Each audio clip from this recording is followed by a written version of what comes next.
اور اس کی ایک اور انداز سے بھی تعریف ہے کہ یہ جنگ کی صورت میں وسیع پیمانے پر سوچ کی راہوں میں رکاوٹ بنتی ہے اور اس کی خصوصیات کو محض غیر ریاستی کرداروں اور غیر ملکی سپانسر سے لوگوں میں مایوسی پھیلانا اور ریاستی سیاسی مقاصد تک محدود نہیں رکھا جاتا، بلکہ جیسا کہ نظریاتی تحریکیں یا ایسی ریاستیں جن میں واضح سیاسی مقاصد ہوں، وہاں پر عوام میں ریاست کے خلاف یا ریاست کے اداروں کے خلاف سیاسی انداز میں مایوسی پھیلا دی جائے اور مایوسی کی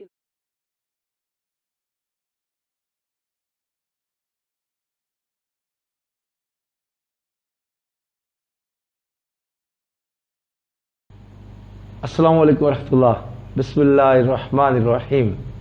الحمد للہ وحدہ والصلاة والسلام علی من لا نبی بعدہ۔ میرا نام سید عابد محمود۔ 5th جنریشن وار پاکستان میں اس کا بڑا تذکرہ ہو رہا ہے، تو پاکستان میں میڈیا،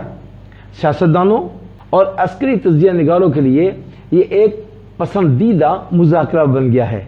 اکثریت اس کی حقیقی معنی لیے بغیر کہ جزوی طور پر اس کی ابھرتی ہوئی فطرت اور اس وجہ سے نظریاتی تعمیر اکثر جنگ کی بنیاد کے بارے میں بصیرت کو نظر انداز کرتے ہیں۔ اس کے تصور اور جنگ کے بدلتے ہوئے کردار کے بارے میں بصیرت حاصل کرنے کے لیے یہ ضروری ہے کہ جنگ کی ابتدائی نسلوں کا تذکرہ کر دیا جائے اور ان کو سمجھ لیا جائے۔ یعنی انسانی جنگوں کے آغاز کے بعد جنگوں نے ارتقا بہت زیادہ دیکھا ہے۔ پہلی جنریشن وار کے ارتقا میں ممالک کو ترقی کرنے میں کچھ سینکڑوں سال نہیں لگے۔ یہ روایتی انداز میں مختلف مخصوص علاقوں پر جنگ کی جاتی تھی، اور دوسری جنریشن وار میں روایتی انداز میں جدید ٹیکنالوجی کی وجہ سے ہتھیار تیار کیے گئے اور اسلحہ تیار کیا گیا۔ اس کے لیے 100 سال کی انتھک محنت اسلحے کی اور جنگ کی عروج تک پہنچی، اور اس کے بعد 25 سال کے کم عرصے میں 3rd جنریشن وار اپنی پختگی کو پہنچی۔ تقریباً 35 سال پہلے چین میں 4th جنریشن وار کے تصور کو پختہ کیا جا رہا تھا، اور اسی وقت یورپ میں 3rd جنریشن وار کے اوپر کام ہو رہا تھا۔ 4th جنریشن وار وضاحت کے لحاظ سے بہت ہی زیادہ مبہم ہے، اور سادہ الفاظ میں 4th جنریشن وارفیئر ایک تنازع ہے جس کی خصوصیت جنگ سیاستدانوں، جنگجوؤں اور عام شہریوں کے درمیان لکیروں کا ایک دھندلا پن ہے۔ یہ اصطلاح دنیا میں پہلی بار 1989 میں استعمال کی گئی، اور اسی طرح 5th جنریشن وار قوموں کے بجائے سیاسی اور سماجی وفاداریوں کی وجہ سے ہوتا ہے۔ اور 5th جنریشن وارفیئر جو کبھی سوچا جا سکتا تھا کہ ایک نسل بہت زیادہ اس کے دائرہ کار میں آ گئی ہے اور وہ جنگ کے طول اور عرض کو تبدیل کر رہی ہے، تو تجزیہ کاروں کی طرف سے پیش کی گئی تعریفیں کہ غیر ریاستی جنگجو واضح سیاسی مقاصد کے لیے سراسر مایوسی کے ساتھ اپنی ریاست سے جنگ کرتے ہیں، اسے غیر محدود یا اوپن وارفیئر بھی کہا جاتا ہے۔ تاہم یہ صورتحال بہت تیزی سے اپنے آنے کا اپنے چاروں طرف انتہائی تیزی سے چرچا کر رہی ہے، اور اس کی ایک اور انداز سے بھی تعریف ہے کہ یہ جنگ کی صورت میں وسیع پیمانے پر سوچ کی راہوں میں رکاوٹ بنتی ہے، اور اس کی خصوصیات کو محض غیر ریاستی کرداروں اور غیر ملکی سپانسر سے لوگوں میں مایوسی پھیلانا اور ریاستی سیاسی مقاصد تک محدود نہیں رکھا جاتا، بلکہ جیسا کہ نظریاتی تحریکیں یا ایسی ریاستیں جن میں واضح سیاسی مقاصد ہوں، وہاں پر عوام میں ریاست کے خلاف یا ریاست کے اداروں کے خلاف سیاسی انداز میں مایوسی پھیلا دی جائے، اور مایوسی کے علاوہ ان جنگجوؤں میں مالی مراعات بھی پیش کی جائیں اور تقسیم کی جائیں، اور ان کے مقاصد اور نظریات بھی خود پیدا کیے جائیں کہ یہ جنگجو کس مقاصد پر اور کن کن نظریات پر پروجیکٹ پر کام کریں گے۔ اس کی ایک بہترین مثال اور بہت بڑی مثال 2011 کی عرب اسپرنگ ہے۔ اسی طرح جنگ کے بنیادی عناصر کو بڑھانے کے طریقے کے علاوہ ملک میں انتشار پھیلانا اور ریاست میں عوام میں ایک دوسرے کے خلاف تعصب پیدا کرنا اور آپس میں سوچ کے اختلاف پر لڑوانا اور ریاست کو کمزور کرنا، یہ 5th جنریشن وار کی 3 مختلف قسم کی خصوصیات ہیں۔ اس کی سپر کمبینیشن حاصل کرنے کی صلاحیت اور ان حدود کو دھندلا دینا، نظر میں نہ آنے دینا جنہوں نے روایتی انداز میں جنگوں کے طریقوں کو واضح کیا ہوتا ہے، اور ایک مخصوص انداز کی فوجی جنگ یا سیاسی جنگ، ان کو ایک مخصوص انداز میں محدود کر دیا جائے اور اس کو محدود کرنے کی صلاحیت کو مستقبل کے قومی تنازعات میں جدید مشترکہ اسلحہ میکنائزڈ فورس کا کردار ادا کرے۔ یعنی مخصوص فوجی جنگ کے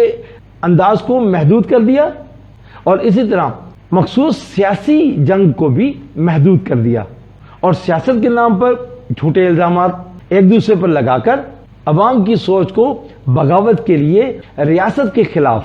اور ریاستی اداروں کے خلاف بھڑکا دینا اور انتشار اور بد امنی پیدا کر کے اس ریاست کو کمزور کر دینا، اسے ایک نئی قسم کی جنگ کہا گیا ہے، جہاں پر دشمن ایک مخصوص بستی پر حملہ نہیں کرتا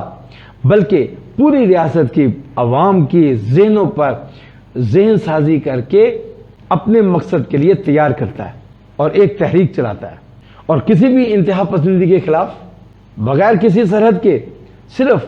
خیالات کی جنگ کرتا ہے۔ اگر کسی قوم کو اپنی سلامتی برقرار رکھنی ہے تو اس قوم کو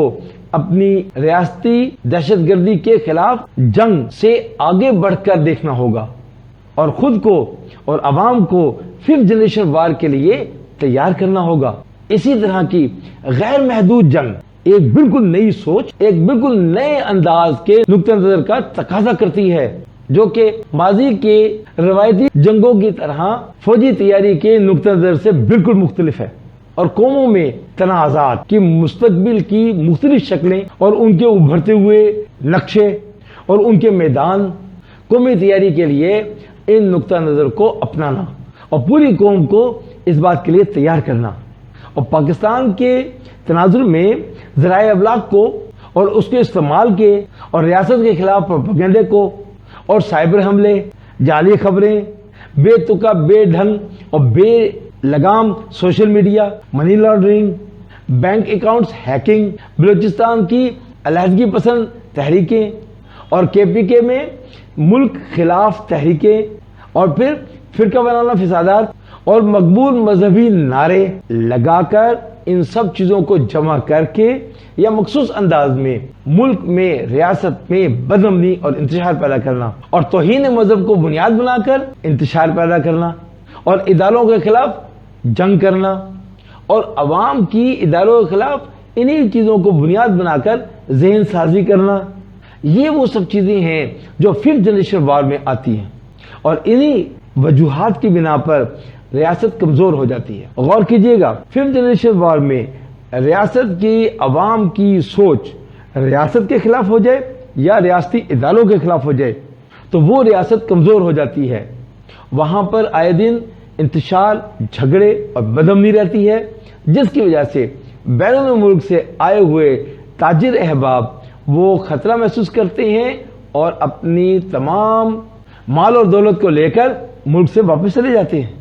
جیسا کہ دہشت گردی کی کارروائیوں میں خاص طور پر ہماری مملکت کے بحری اڈوں پر، کامرا کے فوجی اڈوں پر اور ان جیسے فوجی سخت گیر اہداف پر اور چینی قونصلیٹ جیسے غیر ملکی مشنوں کا نشانہ بنانا، جن کی ذمہ دار مختلف دہشت گرد تنظیموں جیسے کہ تحریک طالبان پاکستان، جس کو ہم TTP بھی کہتے ہیں، ISIS، ان کو ہم داعش بھی کہتے ہیں، بلوچستان لبریشن آرمی جسے BLA بھی کہتے ہیں، یہ دہشت گردی کر کے اور عوام کو ریاست کے خلاف بھڑکا کر ان کی سوچ بنا کر ریاست کو کمزور ظاہر کر کے اور روایتی جنگ لڑنے کی صلاحیتوں کو ختم کرنے کے لیے ملک کے دشمنی طاقتوں کی مدد سے مرتکب ہوتے ہیں۔ ان مذموم سرگرمیوں کا اصل میں جو مقصد ہے وہ ریاست کی ساکھ کو نقصان پہنچانا ہے۔ فوج اور ریاست کے ایگزیکٹوز کے درمیان خلیج پیدا کرنا ہے اور ریاست میں بڑے پیمانے پر انتشار پھیلانا، بدامنی پیدا کرنا اور پاکستان کو غیر ملکی سرمایہ داروں کے لیے ایک غیر محفوظ ریاست اور ایک ناکام ریاست کے طور پر پیش کرنا ہے، اور پاکستان کو اس کی قومی اتھارٹی، قومی مفاد اور قومی مرضی سے متعلق چیلنجوں کی وضاحت 5th جنریشن وار کے ذریعے سے عوام کے سامنے کرنا آسان ہے، لیکن ان مشکلات کا تریاق تلاش کرنا انتہائی مشکل ہے، اور اس جنگ کی نوزائیدہ اور ابھرتی ہوئی نوعیت کی وجہ یہ مزید پیچیدہ عمل ہوتا جا رہا ہے۔ تو ہمیں سب سے پہلے قومی سلامتی کا ایک طویل مدتی اسٹریٹجک نقطہ نظر لیا جانا چاہیے، اور دوسرا یہ کہ تنازعات کے خاتمے کو تشکیل دینے کے لیے خالص فوجی طریقوں سے قومی طاقت کے تمام عناصر کو یکجا کر کے ان پر توجہ مرکوز کرنی چاہیے اور ان تمام عناصر کی تربیت کرنی چاہیے۔ اور تیسرا یہ کہ قومی عناصر کو صرف حکومتی آلات کی تنظیم نو سے نہیں بلکہ مختلف شکلوں اور افعال کی نئی تعریف سے تبدیل کرنا چاہیے، یعنی عوامی سطح پر اسکول اور کالجز میں ہر نوجوان کو تعلیم کے ساتھ ساتھ 5th جنریشن وار کا تعارف اور ان کی تربیت بھی بہت ضروری ہے، اور پاکستان کے تناظر میں جنگ کے نئی برانڈز کے چیلنجوں کو قابو کرنے کے لیے ضروری ہے کہ کچھ رد عمل کے پیرامیٹرز کو اجاگر کیا جائے، اور جس کے لیے سب سے پہلے یہ کہ نیشنل ایکشن پلان پر سیاسی اتفاق رائے ہو اور قومی طاقت کے تمام عناصر کی شمولیت ایک وسیع فریم ورک ہو، اسے مکمل طور پر نافذ کیا جانا چاہیے۔ اور دوم یہ کہ عوامی سطح پر قومی جذبہ و جوش اور نظریہ پاکستان کو زندہ کرنے کی اشد ضرورت ہے، نیز مقامی حکومتیں مواصلاتی اور اصلاحاتی پالیسیوں کے نفاذ کے لیے ذرائع مہیا کرتی ہیں، اس لیے بنیادی سطح پر ان کو بااختیار بنانے کی اشد ضرورت ہے۔ گورننس کے تمام درجات کو بہتر بنانا اور ان کے احتسابات کو بہت مضبوط کرنا اور احتساب کو دگنا کر دینا یہ قومی سطح کی ضرورتوں میں سے ہے۔ آج کی دنیا میں ڈیٹا ایک قیمتی اور انتہائی اہم اثاثہ ہے، اور ہمارے قومی اداروں کے پاس ڈیٹا کے تحفظ کے لیے کوئی مناسب حفاظتی انتظامات نہیں ہیں، تو اس کے لیے قومی سلامتی کی خاطر قومی سطح پر قومی ڈیٹا کو محفوظ بنانے کے لیے اور پالیسی سازی کے لیے اہم تبدیلیاں کرنے کے لیے انتہائی جلد از جلد اہم اقدامات کی ضرورت ہے۔ اور ایک اور بہت اہم شعبہ جس پر انتہائی توجہ کرنے کی ضرورت ہے اور وہ ہے سائبر سیکیورٹی۔ سائبر وارفیئر حکومت اور مالیاتی اداروں کی خرابی کی ابتدا کا پتہ لگائے بغیر سائبر وارفیئر آسانی کی راہیں فراہم کرتا ہے، اس لیے اس ڈومین پر توجہ کا فقدان پاکستان کے لیے بہت مہنگا ثابت ہو رہا ہے۔ یہ غیر قانونی سائبر وارفیئر اور نینو ٹیکنالوجی جیسی نئی ٹیکنالوجیز کی پیداوار بالواسطہ نقطہ نظر کے ساتھ جس شرح سے جنگ میں تبدیلیاں تیز ہو رہی ہیں اسے قبول کرنا بہت مناسب ہے، اور یہ کہ 5th جنریشن وار نے خود کو ہائیبرائڈ وار میں تبدیل کر دیا ہے۔ ان دو قسم کے خطرات کے کثیر جہتی جہت ہیں، اور ان کے خلاف حفاظتی انتظامات میں بے پناہ تبدیلیاں کرنا انتہائی ناگزیر ہے، اور دنیا کی افواج کو 5th جنریشن وار اور ہائیبرائڈ وارفیئر دونوں کا مقابلہ کرنے کے لیے ایک جامع حکمت عملی اپنانے کی ضرورت ہے۔ جنگ کبھی بھی اپنے مطلق کو حاصل نہیں کرتی، کیونکہ جنگ ایک کبھی بھی الگ تھلگ عمل نہیں ہوتی، اور جنگ ایک مختصر ضرب پر مشتمل نہیں ہوتی، اور جنگ میں کبھی بھی نتیجہ حتمی نہیں ہوتا۔ آپ کو اور مجھے ان تمام باتوں کو سیکھ کر سمجھنا ہے اور اپنی قومی سطح کو بلند سے بلند کرنا ہے، اپنے ملک کے لیے کھڑے ہونا ہے، اور اپنے ملک میں انتشار کو، بدامنی کو ختم کرنا ہے، اور غیروں کی پھیلائی ہوئی 5th جنریشن وار ریاست کے اور ریاستی اداروں کے خلاف جو سوچ بنائی جا رہی ہے اس کو ختم کرنا ہے۔ یہ آپ کا اور میرا اولین قومی فریضہ ہے۔ اللہ آپ کو جزائے خیر دے. انشاءاللہ اس پہ بات میں ملاقات کریں گے. بات بہت لمبی ہو گئی. جزاکم اللہ خیر. السلام علیکم و رحمۃ اللہ.